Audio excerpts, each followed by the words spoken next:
Welcome. This is another edition of the Brattlecast. It's, of course, first-hand looks at second-hand books. And here we have with me, Jordan Rich, my very dear friend and colleague and confidant, Ken Gloss. He, of course, is the proprietor of the world-famous Brattle Bookshop in Boston. You have to visit. It's on West Street. A must-visit when you come to the city. So, Ken, the name Robert Frost is well known to just about anybody who knows anything about poetry, particularly a fondness for Robert Frost here in New England. And you've got some Robert Frost news for us. Well, it's interesting because I don't know that I've done a lot on talking about Frost just because there's so much of Frost around and everyone assumes that he's so well known. Partly what I'm starting to realize to some degree too is, he was known to a generation that grew up with Kennedy, and he was the poet laureate. And a lot of people might not know him as well now, but he is still very much collected. And you never know where these books are going to come from. We got an email initially from a man in Albuquerque. And he goes, would you be interested in or help me out with my Robert Frost book? And I'm going, well, gee, Albuquerque. And I said, well, where did you get this? He said, well, it was a friend of mine, was from New England, but someone else gave him a book. They had moved out west here. And they said, well, what's the value? And first of all, the one they had is a very nice copy of a book called New Hampshire. And what Robert Frost did after he got a little well known, and New Hampshire was printed in the 1920s, 1923. And they would have a regular edition, the one that you'd find in the bookstores and see. But they also, by that point, he was somewhat well known. And there was a special edition limited to 350 copies and signed by Robert Frost. And it's good. It's a perfect copy. I'm hoping whoever had this got a regular copy of it, and that's the one that looks like it's worn and red. The other thing about it is it came in a box. The box, in this case, isn't in the greatest shape, but it can be easily fixed. But the box is incredibly rare. And when you're collecting books of authors, if it came in a box, you want the box. If it's in good condition, you want it in good condition. There was a little bit of an inscription from a friend to another friend. When I saw it in the picture, the photograph they sent, I said, oh, gee, that really hurts it. But if you wanted to send it, I'll look at it. I'll make an offer. I said, looks like it's a $700, $1,000 book, somewhere in that range. Maybe that we would sell at $1,500 or so on. And they said, next time we're in Boston, or I said, if you want to mail it. So they sent it and mailed it, got it in. It was actually a really good copy. The inscription in it was light, better than I thought. And, they were saying, and we talked on the phone. He said he'd come in next time he's in the Boston area. We ended up sending a check for in the area that we had agreed upon. And he said, well, is there things that would make this book more or less valuable? And then you get into the whole thing. Well, what would somebody want? And I said, well, one of the things that made this one good is you had the box, you had it in fine shape. It is a limited edition to 350 copies that are signed, but stop and think about that. Whoever bought a deluxe edition that was signed bought it because they knew it was special. And you tend to take better care of things that you bought and were special. So I said, it's good. Robert Frost was a very, very nice about signing his name to books. If you went to one of his readings, if you had him in a class, if you saw him on the street, he would sign the book. So his signature isn't as valuable, but I said, if he signed it, dated it, and placed it, in other words, Amherst, 1925, that's a little more writing, and he's a writer. A lot of times also, Robert Frost would write a line of a poem in the book. That's more writing. That's better. Mm. Then sometimes he would write the stanza of a poem, 4, 5, 6 lines. Well, obviously, you've got even more there. And occasionally he'd write two or three stanzas. So that taking things from 100 to 500 to 700 to 1,000 to 1,200. And then if the stanza he wrote was uh, walking through the woods on a snowy evening in one of his most famous lines, then you double and triple that. So people call me and they say, "We have a signed book by Robert Frost. What's it worth?"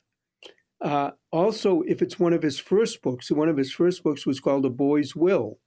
Well, first books tend to be small publications, so they're not as common. So first books signed are better than later in his career when the editions were much larger. So someone says, "I have a signed book," and then all these questions come out. Okay, what book is it? What's the condition? What's the edition? How is it signed? Where did he sign it? Is the signature faded or worn? Or and it sounds like a simple question, and then you go yes, yes, yes, yes, and It's this, it's and it's interesting when you talk about the signature fading and so forth. There, if memory serves, ballpoint pens weren't exactly the rage until when, the 30s, 40s. I have no idea, but he would have oh signed no, them. yeah, ballpoint pens weren't Right. until even a little later, maybe. So what were people using at that point? Well, fountain pens Fountain pens. were used a lot. Uh, they would sometimes pencil wasn't as often, but occasional because it didn't seem as nice or as formal. Uh, but a lot of times it was fountain pens were how people were signing, and of course then you can have smudging and ink and as the type of ink you're using. A lot of times in books, they're not faded that bad because usually the book is closed. So the sun isn't hitting. Whereas if you have a letter of Robert Frost, which is also something that can be quite nice and collectible, especially if he's talking about the world, his poetry, maybe speaking at the inaugural of Kennedy, a lot of times letters people put up on a wall, displayed. And if it doesn't have protective glass or it gets sunlight anytime during the day, the signature can almost fade to nothing, and that's a big deal too. So all of these little nuances all subtract and add to the value, and but it also makes collecting interesting because I've had people who might collect a copy of this Robert Frost, and they'll like to get the regular edition, what they call the trade edition, which went into all the trade stores, in the limited edition, and actually keep them side by side, and you can sort of see what the regular look like, what the deluxe look like, which probably cost, maybe at the time a regular edition would cost $1 or two, a deluxe might cost $10 or $15 or 20. Now the regular might sell for a few $100, the deluxe maybe a few $1,000. It also points out the importance of expert appraisal and what goes into appraisal. You just listed a slew of things for this one item. So it's very, very detailed. And there's also one little other addition to that. Is it actually Robert Frost who signed it? No, and and sometimes that can be a real issue because there are some people who forge signatures and are really, really good at it. And almost by definition, the ideal in the best forger you would never know because if you knew, then they wouldn't be the best. And but that's something that not only when you're looking at a signature like that, if it is dated, there's no question because it was a limited signed book. It says limited to 350 copies, signed by Robert Frost. It's signed. But if you have just a regular signature in the book, sometimes if it's a particularly good and valuable one, if it's signed Amherst 1922 or August 1922, you might look into a biography and see if he was in Amherst in August of 1922. Maybe he was in Boston, maybe he was in Maine, maybe he was there. And so there are ways of going about checking, does the history make sense? Then you can, again, look at the ink. get other signatures and compare it. And one of the things you also do when you're comparing signatures, you might get a photo image of this signature and see if it matches exactly a printed image. Because that's also, nobody ever signs their signature absolutely exactly the way the last one is. And when you get into really, really investigating that way, the higher the price, the better the copy, the more valuable it is, the more reason it is to double check. Well, great advice and a fascinating story about a fascinating poet who I guess was born on the West Coast, but really made New England his home. Yeah, he's San Francisco. But one of the things that I always remember from being in high school, I went to Boston Latin School. And I remember one of my classmates who I still occasionally see, it's been a long time, and he lived on Francis Street, which was a few blocks from the high school. He actually lived very close. But also Francis Street was where the Peter Van Brigham Hospital was. And my friend used to deliver the newspapers in the early 60s. And who, of course, was one of the people he was delivering newspapers to in the hospital was Robert Frost. And he used to tell us that he'd go in and Frost would be very nice to him. Frost was very, very sick at that time. You know, I knew Robert Frost's newspaper boy.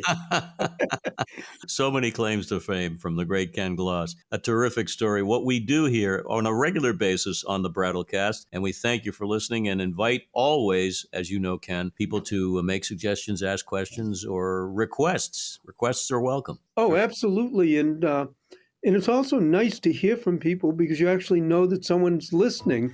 And like I say, if you ask me a question, we can't get them all in. But every once in a while I can say, gee, that's an interesting one. And matter of fact, we were talking about this. In the next one or two, we're going to do a few of the requests. Absolutely. Thank you guys for listening, and we'll catch you next time on the Brattlecast.